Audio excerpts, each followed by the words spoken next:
Everyone, welcome to another episode of Game Pass Grab Bag, your weekly podcast reviewing games of the Game Pass collection. Bring you three unique perspectives from varying skill range. I am the archaeologist of this episode, Andrew.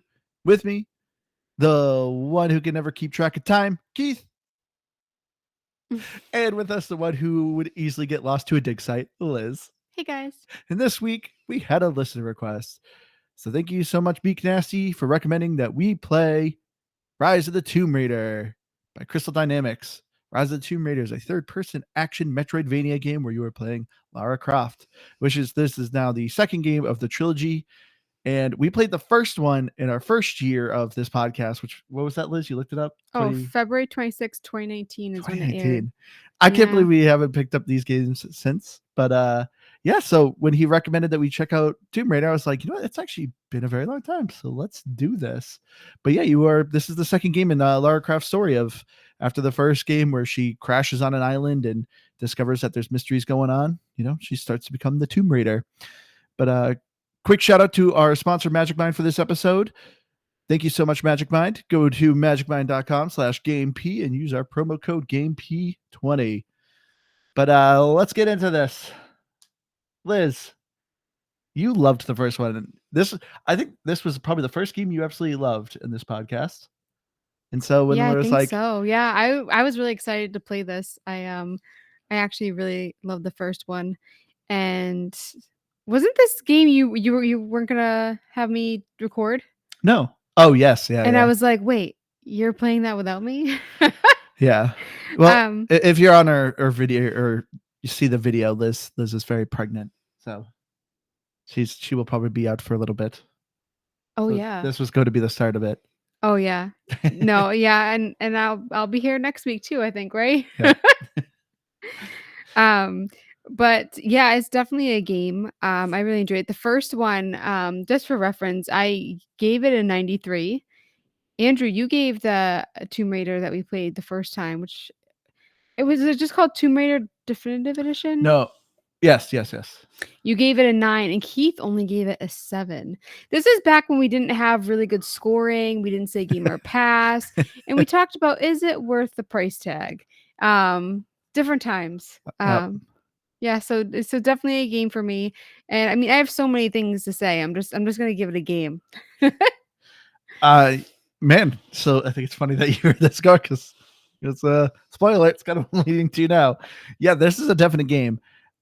We also were going to have a guest on this episode too, who really loved these games.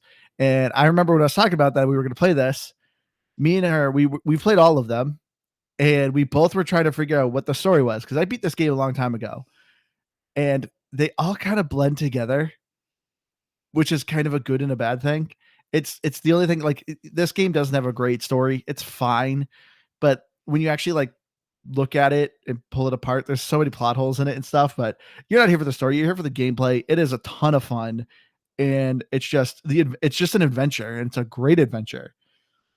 So this is a definite game. But if you're only going to play one of them, my answer is you could play any of them. There's 3 of them: Tomb Raider, Rise of the Tomb Raider, and Shadow of the Tomb Raider. Yeah, I was kind of bummed because I didn't finish it because you were very close.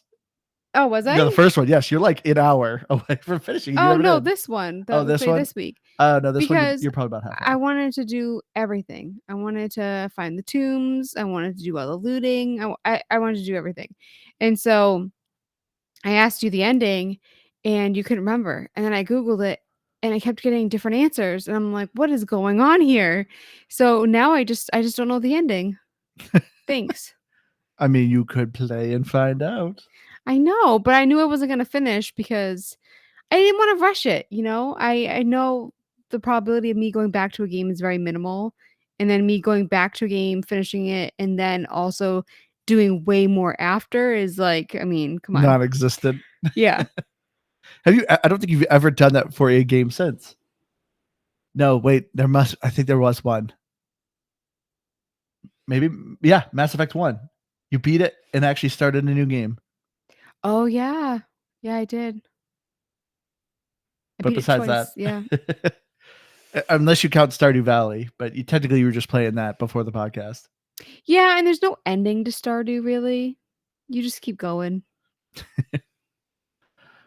But yeah. So getting into the story of this, as I said, this is the sequel of Tomb Raider. The game takes place a couple of years right after. There's really not much context you need from the first one. This is also why I say if you don't play the first one, like you could play any of them, you could just play one of them, you could play all of them, doesn't matter. All you really got to know is that Lara as a character is just more stronger. And the first one, she's just thrown into a mess and she has to learn and adapt. But this time around, you can see that her demeanor has changed. She walks into that mess knowing. Yeah, but this time she's prepared. She actually brings some tools, but not all the tools. She prepared? This is one of the plot holes I had. When you play the tutorial, it's in the Syrian desert. She has guns and a bunch of other stuff, and she knows she's fighting this organization. But then when you play the real game and she's climbing a mountain, she's like, I'm only bringing a pickaxe. And I was like, where's the preparation that you had in the Syrian desert? What the heck? And can we also, this really bothered me the entire time. So there are times when she doesn't have a jacket on because, she's been caught and stuff. And you're like going through freezing water. You're jumping into water off of like bridges that are falling apart. She would have died of hypothermia 1,000 times over. It's like snowing. It's freezing. There's ice. And it's like, oh no, she's fine. She doesn't need fire. Well, that was my issue with the first one. The first one, like there was so many scripted scenes of her like slamming on her back, like getting smashed by things, and like she would have to like splint her arms and stuff like that. But a few seconds later, she's like, I'm fine. And I remember the first one, it more bothered me than the first one. This one, I agree. It is mostly just like, yeah, you probably would have froze to death by now. But that's about it. Like this one at least was a little more realistic. It wasn't like she was getting stabbed or shot or crushed every 5 minutes like she was in the first one. That's true. But I mean, it just looks so cold, and it's really hot where we live. And I was like, what? I could go for some snow. I also thought it was weird too at the beginning. So she is doing this journey with, I believe it was Jonah. Yep. And you get separated and that's it. And so you're like, oh, that's not my companion. So then you meet Jacob. And you're just like, you see him, then you don't, and you see him, then you don't. You keep finding each other. But one thing I thought was interesting. So she's betrayed. You find out that somebody betrayed her. Spoilers. And immediately after, I didn't say who. Immediately after, she's in prison and she's getting out. And these guys are monsters. They like literally stick their thumbs in people's eyes. That was disgusting, by the way. And she knows that they're just like murdering innocent people. And she's like, she doesn't want to free Jacob. She's like, I'm not feeling very trusting right now. And I thought that was a weird scene. That was dumb. She knows that there's natives in the area. She knows that they're torturing and murdering the natives, forcing them to work the mines. Yeah, and this one guy's like, please help me. And she's like, I don't know. Like, I don't like you. Yeah. I thought that was weird. I never really got the actual synopsis of the story. Oh, yeah. So, yeah, thanks, Liz. So, you're getting a little bit of flashbacks of Lara as her as a child. Her dad, of course, was an archaeologist. And there was a thing he was always looking for called the divine source that could give humanity the gift of immortality. And he was so close to discovering it. But he has a mysterious death that might have been suicide, but looks very suspicious. So, Lara basically has been committing her mission to prove that her dad was right, that he wasn't crazy, because everyone didn't believe him, called him a nut job, and that he was just making all this stuff up. But she finally found it. But of course, there's this evil organization, because any good archaeologist action movie has an evil organization. And of course, it has a very typical evil organization name of Trinity. But yeah, this company literally doesn't do any work. They literally just keep following her and snooping on her, and she leads them to places. Like, when do you think she would finally beef up her security? Literally, like at the beginning of the game, there's like 3 times when they're like, yeah, you showed us where to go. And she keeps doing it. Well, she paid someone to bring her to that first location. Yep. And then they went behind her back and told Trinity, who had been following her. But they also snuck in her apartment at the beginning and saw the stuff. And then, she's got a lot of money. Yeah.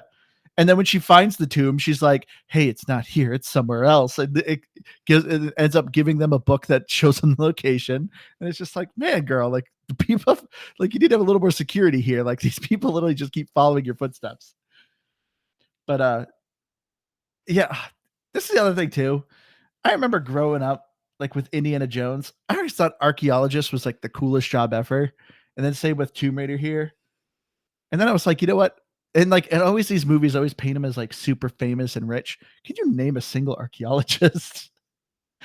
Isn't Bandit from Bluey an archaeologist? I was more going Right? for a real one, but I Oh, guess okay. you're No, right no, there, I Liz. wasn't. I did not mean that to answer your question. It literally just came to my mind, and I was like, "Wait, isn't that his profession?" It is. Yeah, you're right. They did make it look so cool. I remember doing this like field trip when I was little, and you had like the brushes and stuff. It was like Yeah. pretend, obviously. Yeah. But yeah, it was it looks so cool. And that's the only thing too. Like, yeah, every once in a while you hear of maybe someone digging up dinosaur bones, but it's not like there's a lot of ancient civilizations that are being discovered anymore, as far as I know. I'm not obviously in the huge archaeologists network. I don't know if people are just making these great discoveries, but as far as the generic news go, I'm not hearing a lot. I feel like there's a lot of things that shouldn't be discovered. Like, you talk about like not you. I talk Like about it all the time. I've seen articles where it's like, oh, this is like supposedly cursed and they found it in Egypt and stuff. And it's just like, no, I wouldn't want to touch it. And also like she risked her life a bazillion times over for this secret, whatever. And it's just like, does it really matter that much? Like I like you're climbing that mountain in the cold. You're having people like shooting bullets at you. I understand like wanting to clear her father's name or whatever, but if it was just when he was doing it, it was just about him wanting to know, and it's just like I don't think anything would be that important for me to discover. I know. Is your dead father's reputation that important? Yeah, I just well, the main thing she wants to get this divine source to give immortality to humanity, which is a bad idea. Yeah, that's what I mean. Like, what are you gonna do with it? Like, you're gonna get the knowledge, and then what? You know, it's gonna be used in a horrible way. Yeah, it's not like, hey, everyone in the world's gonna be immortal. It's like, no, instantly, the super rich elite are gonna steal it for themselves and kill anyone who gets near it. Like Overpopulation. Yeah, what do you think's gonna happen? Yeah, there's really nothing good that can come from that. But this is what I mean with this game's story has so many plot holes in it. The other thing too that always makes me laugh, like when I'm playing this game, like you're in the Siberian mountains. Did they ever say the mountains? I don't think they ever did. You're in Siberia. I remember it's in the town Kitesh or something. Kitesh is the made up city that you're trying to discover. But anyway, you're in this old Siberian mountain. You find you keep finding ancient civilization stuff, Mongolian, Byzantine, Greek, mostly Russian, old CCCP Russian mining camp that was here. But everything's dilapidated. There's not a path anywhere. You have to climb, jump, swing everywhere. But somehow, miraculously, none of the bad guys are doing these things, but the bad guys are everywhere. They have helicopters. But you don't see the helicopters. Well, not always. You see a lot of helicopters. What about when they're in caves? You're in caves and it's collapsing and there's like no path and there's bad guys everywhere. And like, to me, I just kept laughing. I'm like, is there actually like elevators and stairs somewhere that everyone's taking, but Lara Croft here is just like being extra and just deciding to climb everywhere while everyone else is just taking the stairs and the door that's right next door. She took a rock climbing class. Yeah, just wants really to show trying off her to improve skills. her. Yeah. Well, everyone else is just taking stairs and doors. But it's just like stuff like that. But I mean, obviously, it's a video game. You obviously forget those kind of things. But it just kind of makes me laugh. But and that's the other thing too. What language does Lara speak? You assume English? English. So why does everyone speak English? You go to Syria, speaking English. All of Trinity, they speak English. You go to a Siberian mountain where you find natives that have never been in the outside world. They speak English. Oh, these natives too were originally from Constantinople in Syria, and yet they speak English. and then and and at the beginning you can't translate like a lot of the Greek or Mongolian languages, but as she reads, she can now speak it and can read Russian. Did you ever think That about that? bothers me in a lot of movies, TV shows, video games. They don't really explain it. They just make it easier for the viewer. I know. I actually kind of like it on like a TV show when like the subtitles come up and they're actually speaking another language. Yeah. They're trying to keep something private away from like people around them. But I mean, it also builds atmosphere. Yeah. But once again, this is a very minor nitpick. You get so I don't mark deep points into on these it. things. Yeah, when I play a video game, I just take it for what it is. And that's what I'm saying. It's a video game. But it was one of the things that was just making me laugh. Where I'm like, how convenient that everyone here speaks English, and yet Lara somehow can read Russian, even though she doesn't speak Russian. Yeah, I like that she just found a monument and she's like, "Oh, now I understand it." Yeah, And I I'm just like, understand "Oh." Russian now. I'm terrible at learning languages. Forget I would love Duolingo. that. Yeah.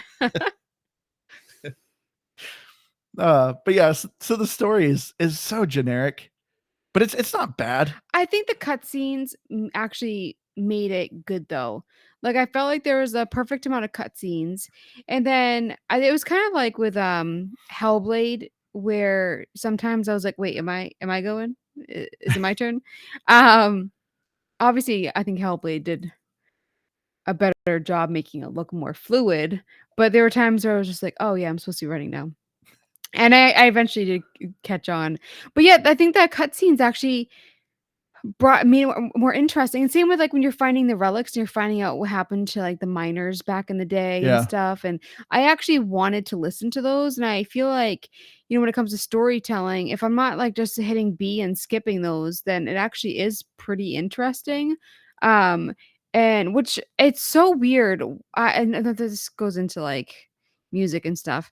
But one of the voice actors for the relics sounded just like uh Jax Teller's dad in Sons of Anarchy. I couldn't get out of my head. I couldn't find anything if it was him or not. You didn't But look I it was up? like, I did, but he didn't come up. But also, like, I didn't know the name of like the narrator.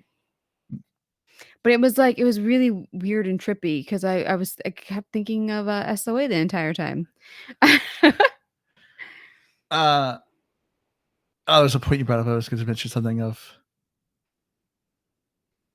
Oh, with the cutscenes, I do agree with you. Like, so the story overall isn't great, but the cutscenes, like, what's good about this is just the journey. Like, even though I wasn't crazy invested in these characters, it was still it felt like an Indiana Jones movie, like how it's just kind of, it's very bombastic and just explosions. And like, you have these characters that are just trying to fight to get together and just try to fight, obviously, this evil organization. And yeah, it's not a story that's going to, I'm going to think about months down the road, but it, like, playing it's just fun. Like, that is just, the story itself is even fun. I think though that Lara and Jacob actually had like a cute chemistry going. I thought their banter was really cute, Yeah. and I wasn't sure like honestly it was like, are they gonna end up together? And I just really like them as like a dynamic duo working together. So I actually was invested, and when he No, I'd was want her and gone, Jonah. what? I would want her and Jonah. I mean, that too. I liked him as well, but I just liked it when she had, like, a companion with her, because I just thought, like, the banter and stuff made it more interesting. But the other point you brought up about the relics and discovering the history, I hated the random relics. You find a pill bottle and it's like, oh, investigate the pill bottle and you'll get more dialogue. And she would always be like, oh, it's a pill bottle from this time in history. And the hidden dialogue is like, oh, somebody used it recently or something like that. It's irrelevant. It did nothing for the story. It's Yeah. not like I learned, like, it would have The been more broken interesting. sword, yeah, the It, different things. yeah, it would have been more interesting if they actually did more history lessons, actual, like, real history lessons. But instead, it was always just like unnecessary dialogue of just like, oh yeah, it's chipped. Yeah, I see it's chipped. What does that have to do with anything? No, I agree with that. One of my favorite things about this game, and I wish more games did it, is they had, the survival instincts where you hit a button and it shows everything that you can interact with. This Yeah, is because you don't have to use it. Like you look like you're about to say something negative. You don't have to use it. You don't have to hit that button. But for someone like me who's unobservant, who would just walk by a mural, it was fantastic. no, okay, I do agree. It's awesome because right after I was playing this, I started playing another game, and I was actually clicking the button hoping to get it, and I was like, "Oh, it's the wrong Yeah, game." and even like you can upgrade it to. I think when you can upgrade it to view the traps, or is that just automatically there? That's if you do a optional tomb, you get that. Oh yeah, so I got that so I can see traps, and it's also like loot. It's the bottles that could because you can craft like shrapnel grenades and Molotov cock. Is that what it's Yeah, called? Yeah, all those different things, which I I should have said cannot. no and see how you would have changed it. What? I should have said no. See how you would have changed Molotov. I I cannot tell you how many times I threw something without actually making it into Oh, an. okay. Oh, in the game. For a second, I was like, "You throw Molotov cocktails?" No, I thought you were no, saying like in real no. life for a second. Because you have to hold, like, right bumper or something in order to make it into the grenade or So you're into like, the. "Take this, bad guys! Here comes a Yeah, grenade." You just throw an empty can. that happened so many times, it was embarrassing, and it was not the game, it was 100% me, and I know it was me, um, but I actually found I them wish I saw that. really helpful, and oh my gosh, there was one time that I took a break from the game, and I went back, and it was right in the middle of a fight scene, and I forgot that I had just gotten another gun, and so I was like, "I have no bullets, like, I just have to use my bow." And I had like it was like fully loaded. I had all the ammo I could possibly have for that other gun. And I was so mad because I did die like a time or two. But that's the thing, like with the combat, it's so nice that you have stuff around you in the environment that you're like, oh, I'm just gonna make this grenade. You have your bow, you have pistol, you have I mean, there's different guns that you have. Um, I just thought that was great. And then you also use your weapons to interact with things, like pulling things down, attaching one rope to another rope, and Well, I want to go back about the survival vision that you talked about. yeah. The thing that stinks about it, I'm assuming, I think everyone's like this. You're just constantly clicking that button. You click the right stick, and it's just click, click, click. I mean, click, you know, click. I was doing that. I am too, because you don't want to miss a loot. It's very, You do have to wait a couple seconds. if you don't use that vision, it can be very hard to see things. So it's just kind of annoying. Like I'm literally in the middle of a fight, and I'm still click, click, click, click, click, click. Well, I found that the grabbing um like the X button, so with like fallen enemies and things like that, I found it a bit wonky. And I actually would think that I picked something up and I didn't. So whenever I looted an area, I would always check and like 99% of the time, like I didn't pick up from an enemy, like loot their bodies. And so for me, like that was a little annoying. There were times where I was trying to grab something and it would just go the tiniest bit off. So I felt like that could use some improving. Yeah. Did you find that too, or is it just me? Um, I found it quite a bit with me. Like I actually was like, it this, might have happened to me, but clearly not enough because I'm having a hard time thinking about it. yeah, So we'll like go with even it. getting the X to come up to actually prompt me for like looting the bodies. Which Eh, I just got well, I didn't just get it, but I got the ability where you can put traps on bodies. But I haven't been in a situation where I thought it would actually benefit me. Like I didn't see anybody coming by and being like, "Oh, there's a body." It's like I killed everybody and I'm moving on. So I'm excited to actually use that. which is also kind of funny that you're mentioning this. One of the early dialogues when you meet one of the natives, she's like, "You killed those men," and Laura responds of, "I killed them to survive."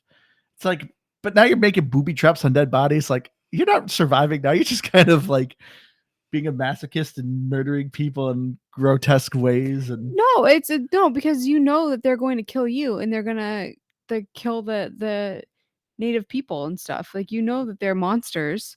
I don't see it that way. I think for her it's kill or be killed. And they have all the preparation that she does not have. She doesn't have helicopters. She doesn't have an army of people behind her. She's got to do what she's got to do. I 100% am for that. I think she should do it more often. pro murder. It's not murder. They're trying to kill her. Self-defense. I Don't get me wrong. I do agree with you because, like you said, at one point, one of the bad guys gouges somebody's eyes out with his thumbs, which so I don't understand. Like when movies or games, anyone makes an evil organization. Like what henchman stays with this organization? If I saw my boss murder my coworker by gouging out his eyes with his it thumbs, I didn't would be show like, him why am I die. here? I think he just blinded him. He did, but still. I And mean, yeah, the yeah. guy failed. Like it wasn't even a bad failure. The guy's like, oh, we just met some resistance. And the boss responded by blinding the guy. It's like it wasn't his fault that there's natives here and he had resistance. I Well, don't know. But either way, I I mean, never understand why bad guys stick with organizations. he's clearly not right in the head. I mean, he likes to kill people. He said it in like One of the well, cutscenes, yeah. the documents that you find and stuff. Like he's definitely like sick in the head. But everybody that is doing it must be too. Cause I mean, killing innocent people. So It's I true. mean, maybe that's why they're like, oh, if I move my way up, I can do that too. I Ready for more also of that killing. gameplay wise wanted to mention that I loved how easy it was to craft ammo like on the go. Especially like I don't know, I didn't do it with bullets, but I know with the arrows and stuff, it's really easy. It's really easy to heal, switch weapons. It felt very intuitive. And some games they just make it so complicated. And I felt like this game did a great job with that.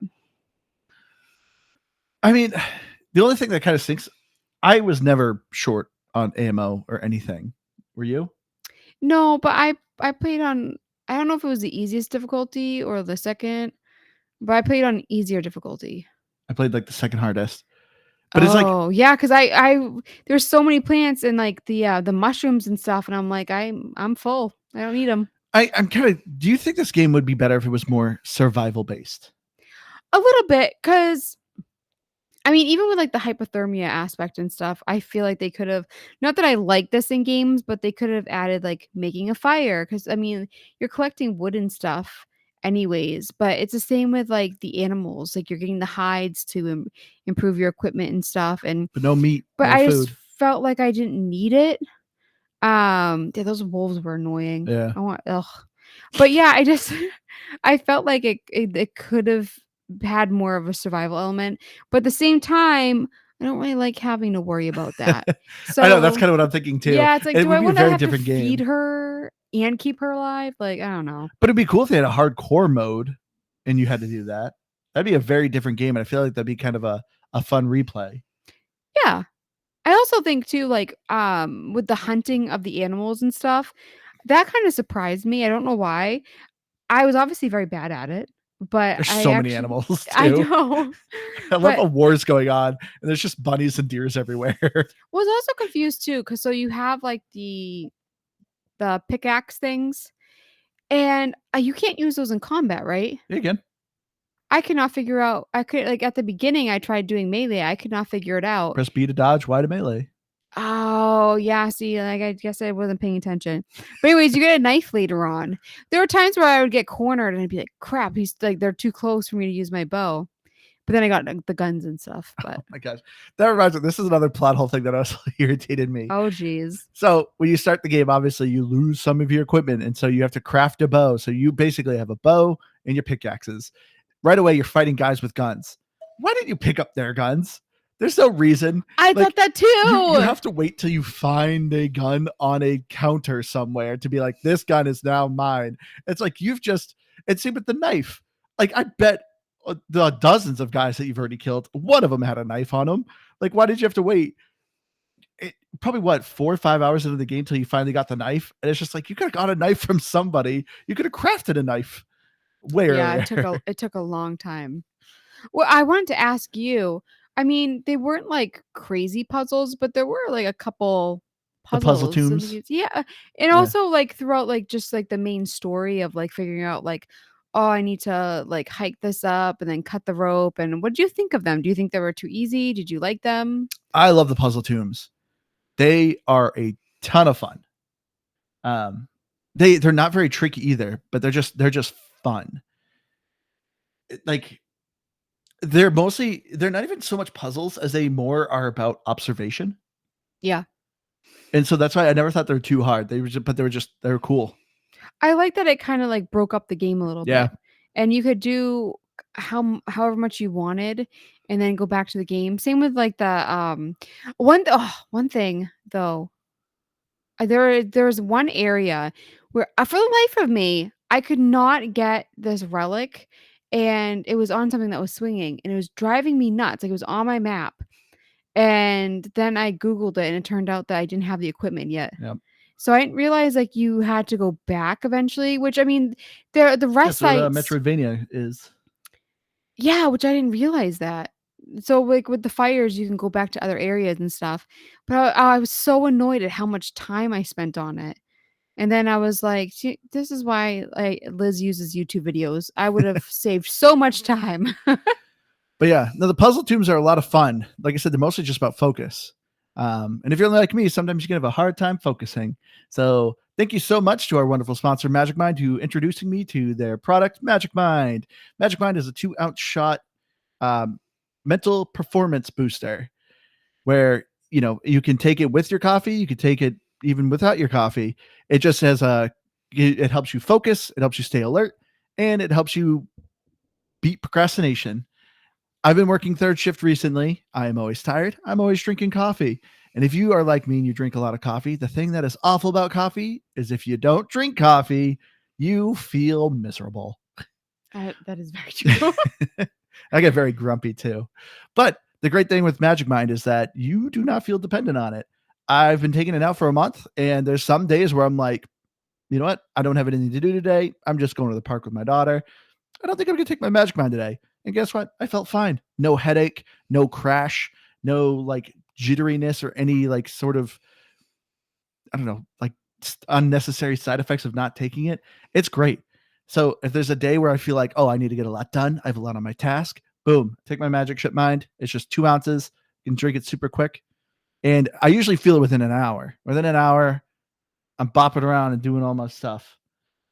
And then Those are the days that I should write you a list of things to do. Like, if I see you take your Magic Mind, I'm like, "Ooh." Never mind. But follow-up story, last week when we talked about how I've been having game night, I have one person who is always all over the place. He can never focus. I gave him Magic Mind, and he actually won. He actually beat me in Catan. So no thanks for that. Magic Mind made me lose Catan for the first time to him. But yeah, if you are interested, Magic Mind, go to magicmind.com/GameP and use our promo code GameP20 to get 48% off a subscription or 20% off your first time purchase. For all our international listeners too, they ship to over 65 countries. But I guarantee you will like this product because I've been enjoying it so much. Magic Mind guarantees it because they offer a 100% refund for the first 100 days if you do not like it. But promise you will, because I've been loving this product. So thank you so much, Magic Mind. I didn't see what time I started that. Anyway, but yeah, the puzzle tombs, Liz. Do you remember they had them in the first one as well? I do remember them in the first one. But a lot of the things you're talking about, this is what it did happen all the time. But usually, if you went to, like you said, that relic that you couldn't get, usually if you went up to it, it'd be like, "Hey, you don't have the equipment yet. Come back later."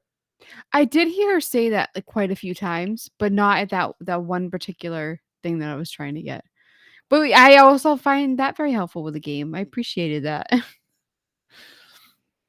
But yeah, this game can have a lot of backtracking. That's what is. This game really is like a perfect you game because you love to loot, and there are so many trinkets and collectibles and things to explore. I think the perfect amount, because Yeah. you're not really, I mean, you're crafting, but you're not doing a ton of crafting. I love when you get the parts, or like you're learning how to make a gun. Or you get no you get a You get component. components, yeah. Yeah, yeah. And that's always fun because you're like, "Oh, I just need one more for that one." But some of them are, like, pretty hidden. Like, you really gotta pay attention. Yeah, like, so that's the thing. So this playthrough, I'm playing on a harder difficulty. I actually was ignoring a lot of the side stuff. I did 2 or 3 of the optional puzzle tombs, and I still was doing fine. That's what I like. I hate when a game is like, oh yeah, there's side quests, but if you don't do the side quests, you're going to be way under leveled, under equipped. You're just going to have a really hard time. So it's like, well, at that point, they're not even side quests; they're mandatory because I have to do them. That kind of defeats the purpose of the name side quest. But in this, it actually is like some of the abilities are obviously very useful, but it wasn't making me struggle at all. Oh, what was I gonna say? I don't know what were you going to say. Oh, I was gonna say something, but then something else popped into my head at the same time. So that's why I like going around and like if I see some loot and I'm like, oh yeah, there's a hidden door there. Maybe I'll bust it open and get some stuff. But I'm not Liz. Liz likes to spend 2 hours in a little area to make sure she got every single coin and trinket. The thing is, though, I enjoy it, and that's the whole point. That is true. That's the point of a game. So you're I doing it right, Liz. I remember what I was gonna say, which is it's off topic. I don't know why I thought of it, but I also struggled, which you made fun of me because I told you I died at the beginning during the tutorial. The platforming, there were times where I was like, oh, I'm like in the rhythm. Like there are these scenes where you like things are falling apart and you have to Oh yeah, jump. they're like chase scenes. Yeah, there's a couple of them. Yeah, and there are sometimes where I do really well, and then every once in a while I'd get to a section, whether it was that or just like a regular platforming sequence, and I would struggle. And it 100% me. It's not the game. You helped me with one of the things too. Oh yeah, You the get to bear. what? First, the bear. The first time you lost him, you instantly were just like, I don't want to see her die again. And I was like, okay. Do you know what it is? No, that's not my fault. The first Tomb Raider that we watched, the death scenes were way more graphic. Oh my gosh, yes. And so for me, I was like, then maybe it's just tame because No, I think they took the feedback because the first one was so graphic. There's one death I always remember. It's one of those chase scenes where you're going down a river. Yes, And I there's was a thinking the same spike thing. that literally goes up under her chin, like out of her mouth. And a normal game would be like, oh yeah, you died, instantly stop. No, the game goes for like another 5 to 8 seconds of you watching her slowly die, and it's like, why did they put this in here? So I think they took the feedback, and on this one, it's way less graphic. There was one, Or maybe they investigated the person that was in charge of that. they had one really crazy employee. Yeah. It's just like, get out of here, Rob. But no, I still had a couple relatively graphic scenes, but at least, like I said, at least the camera didn't stick to her for like 8 seconds watching her slowly die. So I appreciate that. But yeah, so they definitely toned it down, which is good. Yeah, those chase scenes, usually when you die, your character just goes, and just boom, loads you into, Yeah. restarts it. It's worse when like there are sometimes if you like die in battle or if you I don't like drowning deaths. I died probably every way that you can. So I saw it discovered all of them. Yes, and it was Within the first 30 minutes. much better than the first. So you were getting so icked out. yeah, that actually really bothered me with the first. That was probably my biggest complaint. I will admit it. It was weird that they did that. I'm assuming it's to kind of like rub salt in the wound that you let this character die, and we are now going to make you watch her suffer. Like this is what you did. It just made me think that they hired a sicko. That's what I always think. Yeah. Don't get me wrong. I'm not against you, Liz. I think it was odd. They could tone it down even more, and I'd probably be happier. So I definitely don't think they need to show her getting eaten by wolves. Happened once. I didn't see that because even the bear just like swiped you, and your character went No, the wolves go for your throat. Yeah. Oh, geez. Okay, yeah. Well, I did have one spike go through her neck, but once again, it was a quick boom load. Like it wasn't making me watch it. So thank you for that, Crystal Dynamic, for toning that down at least a little bit. Plus 1 point. But at least, yeah, like, so as far as the combat goes, though, so you liked finding all the stuff like that you could craft, but did you actually like the combat? I know in the first one, I think we complained about the enemy variety. Did you notice much difference in this one? With enemy variety, I didn't really pay attention with this game. I mean, there were obviously you had people up above throwing grenades at you. You had people sneaking around trying to get to you that way. But I didn't really notice a big difference in the variety. I did enjoy the combat. I love I said, yeah. Oh, I think Daisy's clawing at the door, but Yeah. I thought you were No. telling me to stop. Oh. No. So yeah, I mean, did you? No, the enemy variety still is kind of meh, which is fine. It's for the most part you're just fighting generic dudes, and then slowly they get body armor, and slowly they get helmets, and then you have to break that, and then, Oh, and the then there's the shields, shield yeah. flamethrower guy. There's just a couple, but it's fine. I love the combat. I'm with you. The combat's very fluid. Enemies are throwing grenades at you. Like, this isn't like Gears of War where it's just like, hey, you're stuck on one wall, you're gonna camp here, slowly pick off the enemies, next area. No, things are constantly going. Enemies are charging you, they're flanking you, they're throwing grenades at you. You gotta move. Like, and it works really well. I learned that the hard way. Yeah. It wasn't too brutal. In combat, I'm playing, like I said, on a harder difficulty. I think I died twice. And I think it was one segment. Yeah, it was the flamethrower guy. He kind of messed me up. But besides that, it's easy. Like, not easy, but it's very fun. People get in range. You can actually have a perfect dodge, and then finish it up with a melee attack, which Liz apparently didn't know about. But it's okay. Well, is that one of the things that you select? Because you get these. You always have a dodge, but you can get a skill point to do a counter. Yeah, Follow up, which I never go for those skill points. I know my weaknesses. I know what I'm good at, what I'm bad at. I loved the skill points. I actually really enjoyed picking those. But I did not go that direction, I tell you. But I did learn the hard way that dodging is very important. Yep. Especially where I am now. I feel like at the beginning, not so much, but yeah, then they really start chucking those grenades at you. But I actually found myself really enjoying the bow. Like, even more than the guns, which love is a weird. bow in a game. Yeah, especially because, like, there were times where I would kill someone and nobody would notice. And I would be able to knock out a couple guys before then everybody started shooting at me.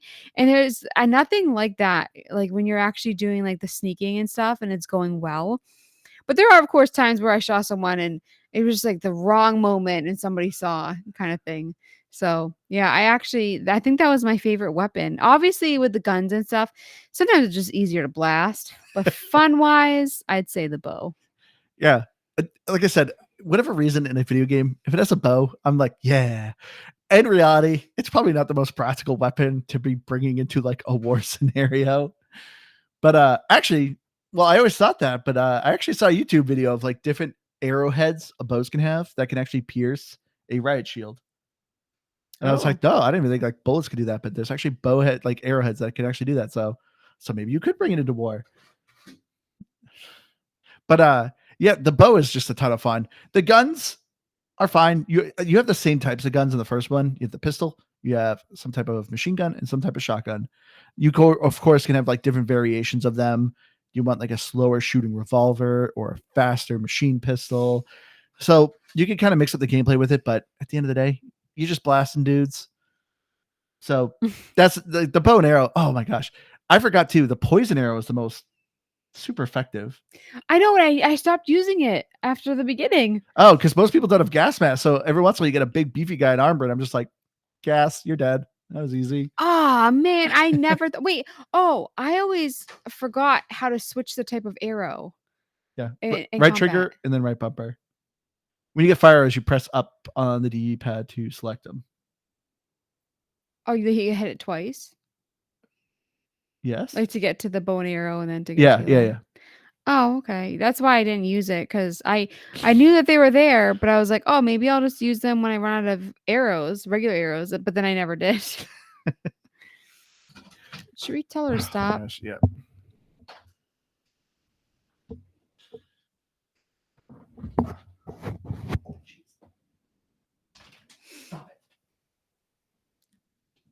No. You're being very cheeky today. But so let's get a little bit into the voice dialogue here. I like the voice acting. I just have one complaint though. Okay. And that's Lara Croft. What about, is it the accent? Is it? It's the lack of emotion. 90% of the game, she's talking like, oh yes, we should go. This is from the Byzantine Empire. Maybe I shouldn't investigate. Even when she's like getting tortured and beaten, her emotions only go up slightly. To me, I think this was just so much more obvious after we just played Hellblade, and that game is just full of various emotions and drama. And this, like, to me, I always felt like she was like talking to like a puppy or a dog or something like that. Like this kind of, people always have these weird voices when they talk to children or something. To me, Mhm. that's what it always sounded like. Like a girl shot an arrow at her and she's like, "You're my enemy." She's like, "No, I swear I'm not your enemy." It's like, I feel like I would have a bit more emotion going on here, trying to convince this lady. I 100% agree, and I did think that when I was playing that I was like, she's kinda lacking some emotion right now. Yeah. But also some people, that's just the way that they talk. So voice acting wise, I mean, it could just be that's just the way, like, I mean, I feel like most people, she's seeing people getting murdered. I feel like you would start to get angry and be like, I need to kill these people and avenge these people that are being tortured. But she's just kind of like, oh no. no, I agree, and I also think that, what was that, the woman's name, Sophia? That Yeah. was, she was so trigger happy. She just really Yeah. wanted to kill She Lara. just wanted to blast And people. she kept saying, like, "I'm not the bad guy. You just saw me kill a bunch of bad guys." And she still was just like, "I'm gonna shoot you." And it's just like, you're kind of a little off too. I But I don't blame her though. If you have the gift of immortality and you have somebody being like, oh no, I just want to share it. It's like, no, that's I probably wouldn't trust him either. spoiler. What? What did I spoil? We talked about that. That's the whole purpose of her journey is to find the gift of immortality. Oh, I thought you meant a different, never mind. Never mind. Well, you don't know that she has it. I was waiting for Liz to be like, just drop the biggest spoiler there. I know. I was about to. Um, but yeah, I agree with the voice acting. I did overall like the audio though. Oh, hi Keith. Hey, Hey. Look at that. sorry. My kids don't abide by deadlines, so I apologize. It's okay. Daisy was just clawing at our door, and we're like, "Excuse you, we're trying to record." She's been crazy today, barking at all the squirrels, all the birds. Ah, Keith has his shirt. I forgot. You guys wore your shirts. I didn't wear my shirt today. Yeah, that's a fail. But welcome, Keith. Tell us, Hey, was Tomb Raider a game or pass for you? it was better than I thought it was going to be. I don't remember what I gave the original Tomb Raider, but I don't Guess. think I liked it very much. Guess what do you I think you don't- gave it? Liz wrote it down. 72. Well, okay. Well, Back in the day, yeah. we just scored I however we agree. wanted. So Yeah, you this and was Andrew did it by 10-point yeah, system. yeah. So you did a 7. Oh. So you pretty much. I mean, rounding, that's accurate. Yeah. Yeah, we didn't really have a thing going on. We didn't have Yeah. a game or pass back then. Yeah, but I don't remember really caring for the first one, so I wasn't going to be on this episode. Yeah, but our guest dropped out. And so I didn't. I don't know. I think it's a pretty beatable game. But all that to say, I maybe the first 25% of the game or so, and I enjoyed it more than I thought I was going to, because I remember there being more aspects that, and probably you guys have talked about this already, but I feel like there's more things to this gameplay that weren't in the other one, like more RPG type of elements with No. like skill building and stuff. No, Skill You building did was in the that? first one. Oh, okay. Well, I don't remember any of that. But I also played this on easy, so I kind of just went with a no cares given approach. I wasn't going to try and give myself a challenge. I was just kind of get through as much as I could, and so that probably helped a little bit, because I think I was just enjoying more of the like quick play events and like kind of traversal than the actual combat. You didn't like the combat? That's why we just finished that. Of like, I thought the combat's fast and fluid. That's what I loved about it. I didn't have any issues with it directly. Again, I didn't play through a ton of the overall gameplay, so maybe it fits that I'm only going to show up for about 25% of the episode. But from what I experienced, I didn't have any issues with the gameplay, and maybe I would have struggled with it in terms of difficulty a little bit more if I had played on the normal difficulty. But it wasn't so much that I disliked it. I really was having more fun with like the traversal and stuff. This is completely off topic, and I hear what you're saying, Keith. I just want to say I heard crickets. I don't know if it's our end or your That's end, but Keith. I love hearing crickets. Oh, especially at nighttime. Oh, All summer long. They yeah. live outside our house here. Yeah, we have them too, and during the day, we've been getting the cicadas, and very loud birds, but yeah, something about nighttime when you hear those crickets. So relaxing. Yeah. Better than rain. Oh, imagine if it was rain and crickets at the They same time. They usually don't go at the same time. I know, but that's why I said imagine. If only. Oh, but yeah, also with the voice acting though, well, this is also kind of an annoying thing with the story. We mentioned before that Jonah isn't there at the beginning, and then it's just like he just pieces out. But I love that they had this emotional story element at the beginning, where like she's constantly moving, and he's like, Laura, like you need to do this. Like you need to stop moving so much. You would realize that you have people that love you if only you stop for 5 seconds. So I think that was like him trying to confess his feelings to her, and then she's like, oh man, maybe you're right. And then instantly ditches him anyway. Like he still Like, disappears okay, in the bye. beginning.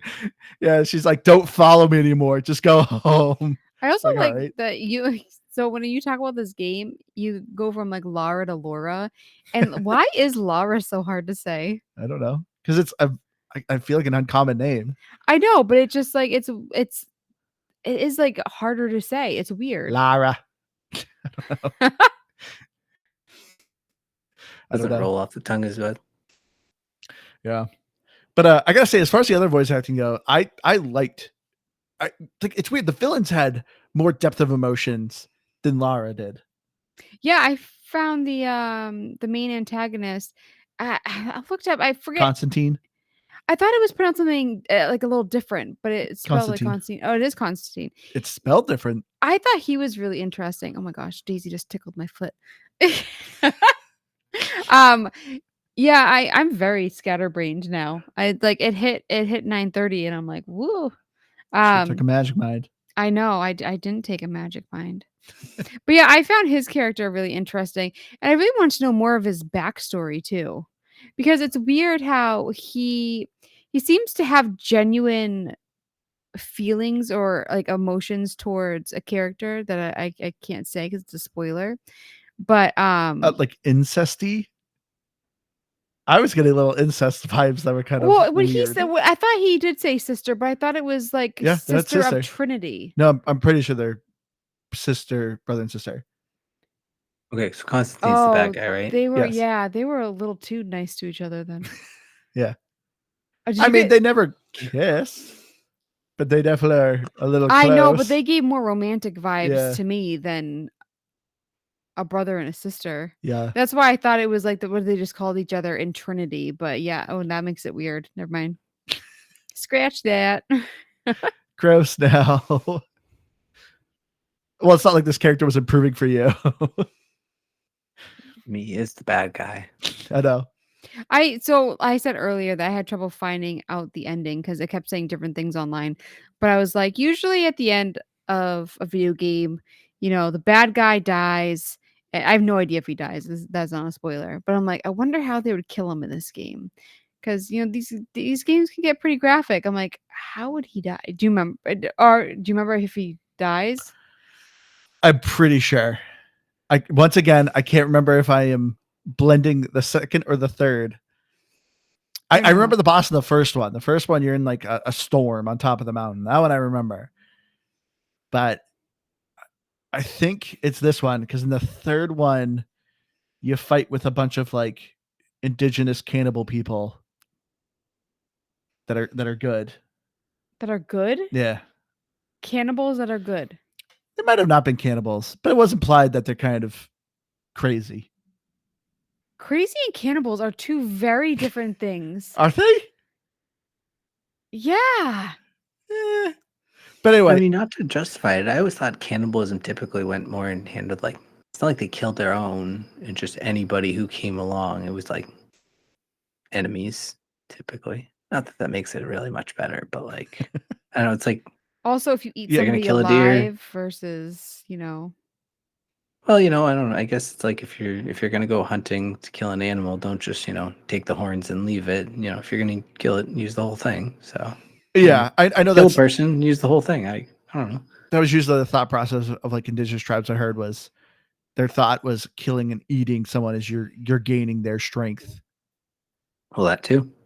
Why are we getting onto I don't know. Or like cannibalism? gaining their I don't know. You're the one who crazy. brought up cannibalism. But That was just- you keep going more into this.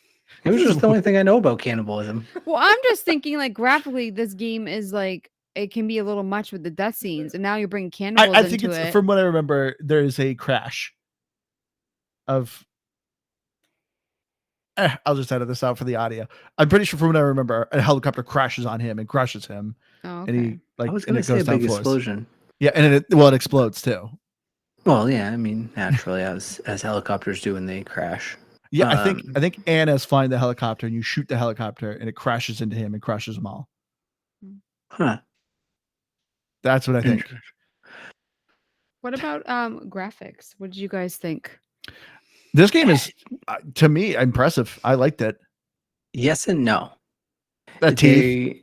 The like people are fine, and overall, if you just kind of look at it, it's fine. But the details are hot garbage. Like the water, the snow, like the way that your tracks are made in the snow, it's just kind of like a scatter of nonsensical sort of in the path you're going.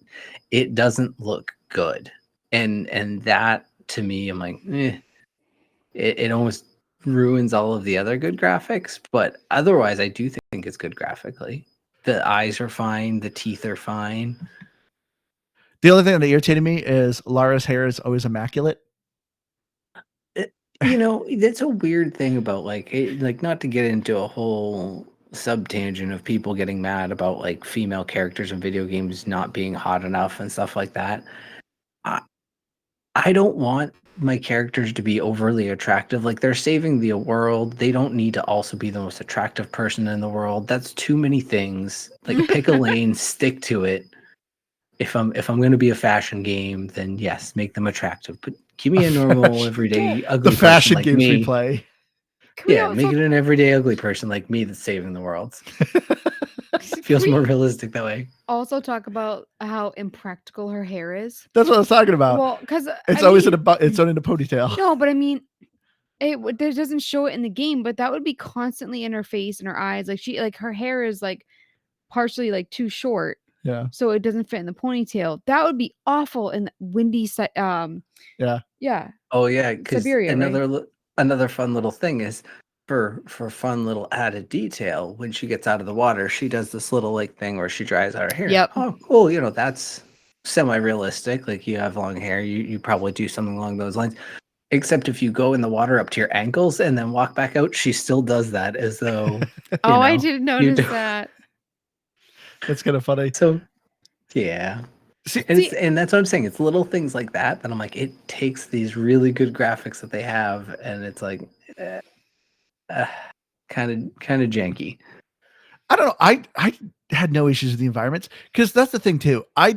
For a game like this, I feel like you can't have hyper realistic environment graphics because like that's kind of the whole point is like there's so much traversal in this game, and if everything just looks like generic trees and stuff, I feel like it'd be so hard to navigate this game. I'm not talking about the trees. I'm talking about like, did you see how bad the water is? And I know we sometimes talk about like we're a little bit spoiled because the game is like Sea of Thieves. This game came out in 2019 too. I thought you said I thought it was 2015. No, this one's 2019. 2019 is not a year that I'm like, oh, they didn't have technology figured out by then. It's bad. Oh, it is 2015. You're right, Liz. Okay, that's slightly better, but again, Sea of Thieves was what, 2016, and they got it from Forza Horizon, which was 2014, 2015. So it's like, it's not like the technology wasn't capable to make a decent looking thing. I get what you're saying in terms of the trees and the rocks and all of that to match for traversal purposes. Feel like, I mean, Sea of Thieves like was 2018. you said before with 2018 Sea of Thieves. Yeah.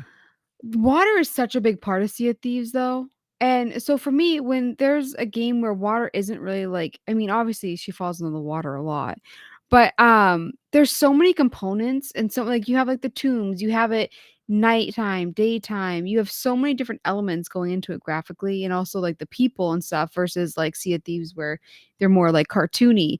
I just feel like I kind of give games a bit more grace when they graphically they're way more complex. But I also like never really look at the water. I feel like that's something that you guys always can tell right away if a game has good water graphics. I just like I never think to look. I mean I believe you. But yeah, I just didn't notice it.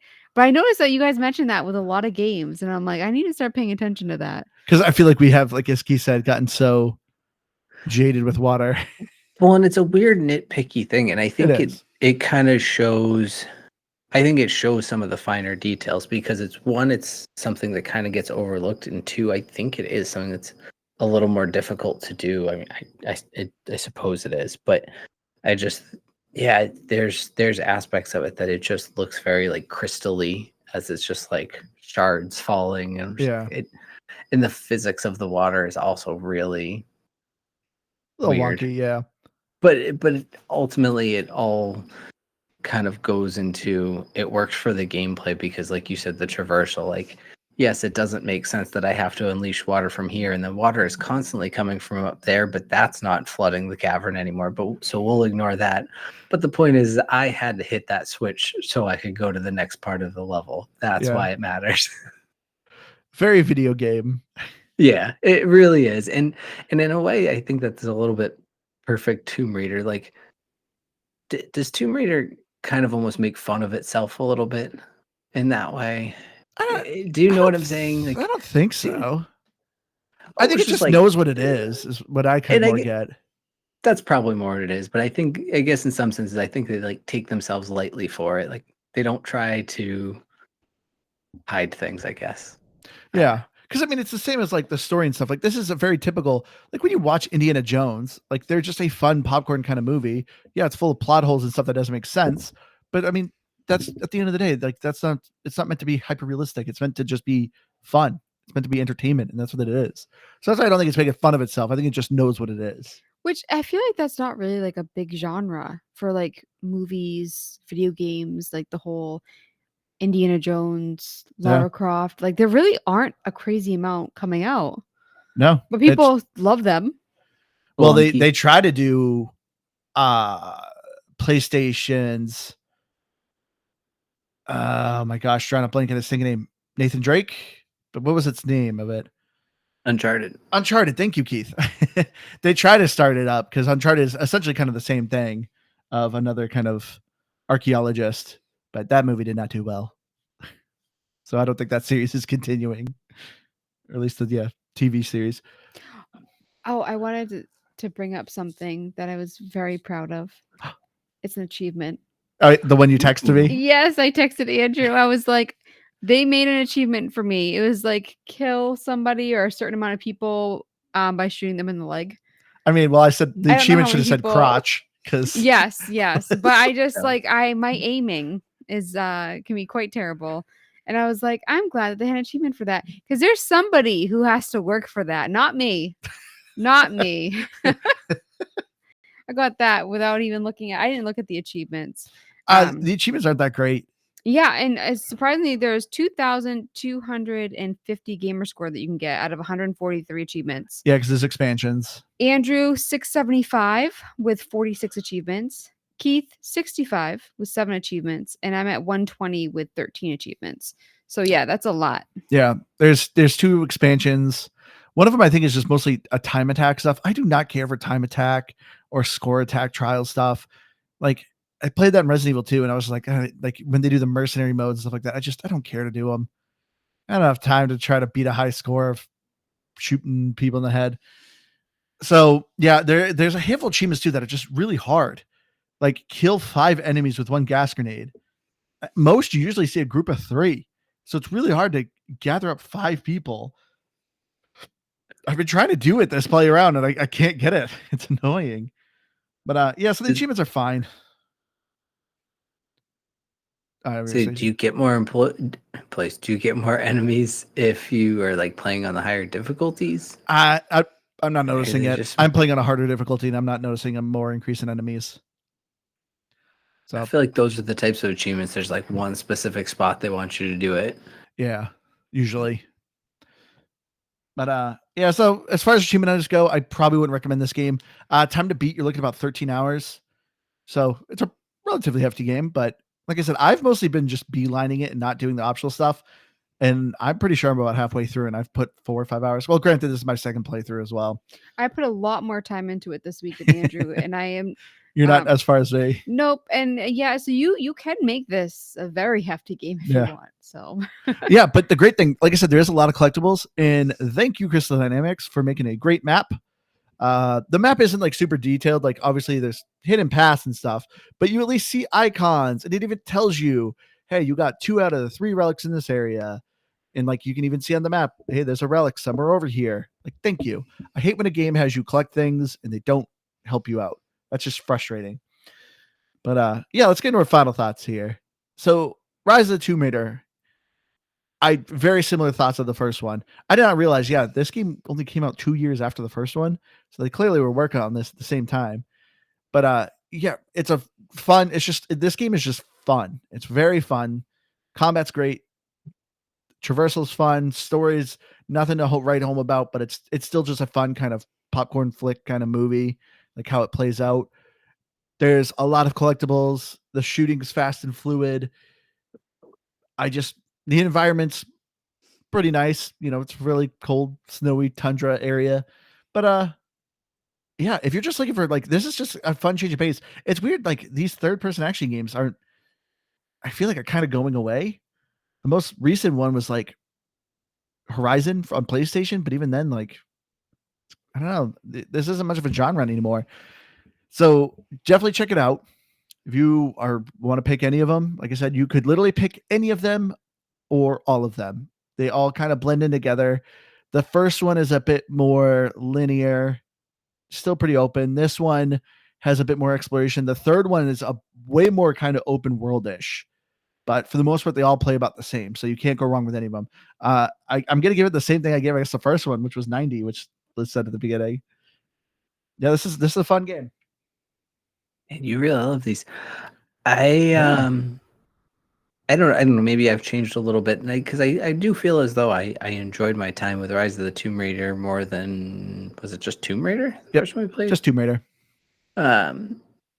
So I think there's maybe some attributable to my own change of things, but still, nothing really got me excited about it. Overall, I had fun with it. I think that there's, it's kind of mindless fun in a lot of ways. I don't think there's anything it really hinders you from playing on the easiest difficulty, save maybe a couple achievements, and I don't even remember if it has difficulty-based achievements. So, I don't know, if you're like me and you want to just really just have it for really more mindless fun, just play it on the easy mode, and you get plenty of ammo. Enemies aren't too hard because, well, I agree with Andrew. It's pretty snappy and quick. The fighting, I don't think it feels like it does anything special. I wasn't here for a lot of that part, but overall, I think it I don't know. There wasn't anything like, wow, this is new and exciting. But I liked all of the collecting stuff, and I liked all that. One note about the voice acting that I didn't point out, and I don't know if you guys did at all. I hated the little voiceovers for the scrolls and stuff you would find. It just felt like someone was reading it to me from a museum. It was just a flat, dry voice, like reading these dialogues when you'd get like the translations to help improve the languages. I You know what I'm liked talking about? I mean, I liked it because I didn't have to read. But the voice was so terrible. It was monotone. It was like reading these like letters and things, and there's just no emotion behind them. See, I couldn't talked care about the less. monotone, like Lara. She was mostly monotone. I think some of the voice actors for the documents and the relics and stuff were better than others. Because there's quite a few, right? Yeah, there's a lot. I didn't listen to a lot of them because I thought it was always the same voice. It seemed like for the few I listened to, but maybe I'm wrong. No, they changed. No, at the beginning it's the okay. same one over and over again, and then it changes because you like find stuff in the mines from like the 60s, and So that's Okay. their Well, maybe that's a little voices. better because I stopped giving him the chance because I was sick of listening to that boring guy's voice at the beginning. So, anyways, that was just my one other complaint. But as far as an overall score, I think I'll go higher than my last time, but I'm gonna still stick with a 77. Feels like a good score for me. Okay. And I think I said a game. I was gonna ask that, like, a kind of a game. Yeah, but overall a game, I'll say. Okay. And then I'm gonna give it.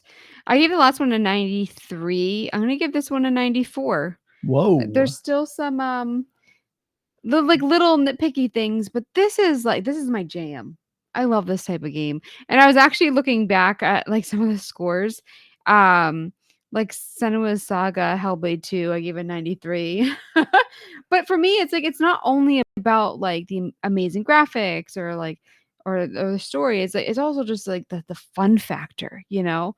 And this for me, some weeks I don't want a game, and this week I was like, kids in bed.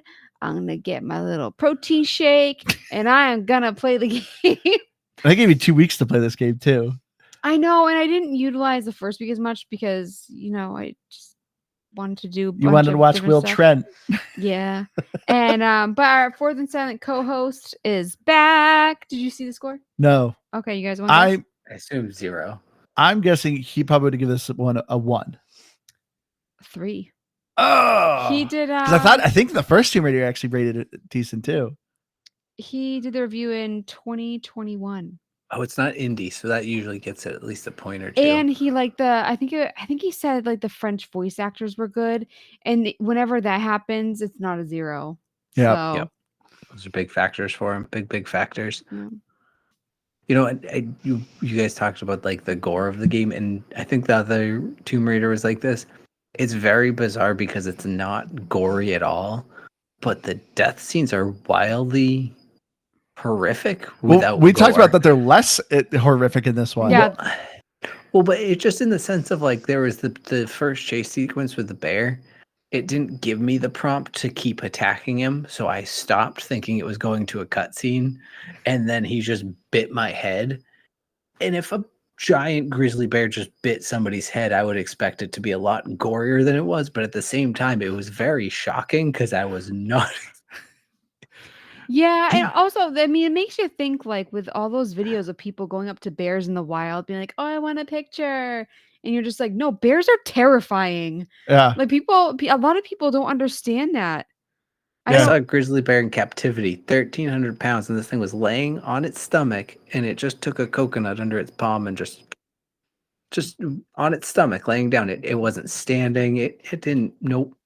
If that was your skull, it's no more a skull.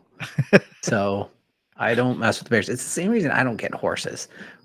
They're cool animals from a distance. I don't want to ride one. I don't want to be near them. Yeah, they're intimidating. Dangerous animals. And people it's are pure just like, muscle. "Oh, go ahead, Billy. Go run up to the horse." And they'll just send their kids to go running out of this giant 700-pound death machine. Even its jaws. Into battles. Yeah. They eat live animals. There's videos of them just walking along, picking up and eating chickens. Like little chicken, like little baby chickens. Not yeah, kidding. I saw that. Yeah, I've seen Horses are nuts, and people do not give them. They have no fear of horses, and I don't understand it. And it's very expensive to have a horseback riding hobby. My friend Kelly has been doing it since she was young, and and then I mean the famous actor, was it Christopher Reeves that was paralyzed? I mean, people die from horses. I'm not all the time, but I mean, they can kill you pretty easy. Well, I remember even growing up, like going to the Topsfield Fair, they have the ox poles. Like ox 2 are like gargantuan. Like, thank God they're just docile animals, because like if these creatures revolted, like I feel like we would be screwed. These things are massive. Well, like, I would not mess with that thing. Pigs. I don't know if it's true, but remember that story going around for ages about someone who like had like a medical episode, like a stroke or something, and they collapsed and their pig ate them? Oh yeah, no, that happens. Yeah. No, pigs can be. I mean, pigs literally would eat anything. Yeah, but like, people that's why like are like, yeah, and I have a pet pig that lives in my house, and I'm just like, it would eat you. Well, cats do too. There's been numerous reports of cats eating their owners. And dogs. Yeah. So Yeah, any but they animal. wait till you die. Why do we keep getting these weird conversations? We went I into don't know. cannibalism. Now we're talking about animals. So So just don't die. Just don't die alone in your house, and your animals won't eat you. I like we're having this discussion too when our dog's been like staring at us. Is she still in here? No, she just left now. She was trying so hard to get to you. They're on to me. I She know. is like, can I just say real quick that like, so I grew up with cats, love cats, and I love dogs, but I don't know if it's just our dog, Andrew. Maybe you can answer this because you had dogs growing up. Is our dog just extra dumb? And I don't mean that in a mean way, but I'm like, I cannot tell you how many times like I'm walking down the stairs and she just barrels into me. Like you have the entire No, other that's side a of dog. That's just a generic dog. Oh, she's just I've had dumber dogs. I can't imagine. Yeah. I try so hard to be patient with her. And I love her so much, but there are just times where I'm just like, can you just All right. She can't. Well, let's wrap it up here. Thank you again so much to our wonderful sponsor, MagicMind, for sponsoring this episode. Go to magicmind.com/GameP. Use our promo code GameP20 for your discount. Thank you, MagicMind. I've been your hardcore gamer host, Andrew. You can find me on Xbox Live at Firebird01952. Thank you so much, Beak Nasty, for recommending that we play this game. So, Keith, you got to give a review here for a listener. It's been a while. We've been slacking on listener requests. I'm very sorry, people. We've been very busy, but we're going to try to start getting into them again. But if you have any game suggestions, you can go to GamePassGrabBag.com. It'll bring you to our link tree. Join our Discord. Join us for our live recordings. Or just talk to us about video games. Me and Keith are on there all the time. Thank you so much to our Patreon members. Nerd Talk Plus, Squid Kel, PTS Daddy. Thank you guys for supporting the show. Go check out our Patreon. We have some episodes on there. We're going to try to get some more up there soon. We've just been very busy. We're going to be even more busy. But anyway, Keith. I've been here. I made it. And Beak Nasty, long time-ish listener, I believe. Yep. So immediate bonus points there. I liked this more than the last Tomb Raider, even if it wasn't by much. 84.5. 84? 94. Oh, I was going to say, I thought 90 was the lowest. Oh, no. It is. The only person you put lowest. Where's Donnie? We can get Donnie back on the show. I gotta rate him lower on something again. And I'm Liz Noob, gamertag come I'm Dean, and I'm on Twitter and Instagram at Liz Noob. Noob is EW. And everyone, we love you all. We'll see you again next week. Bye, guys. Bye. There we go. I really need a table because it's hard to use my mouse on my lap.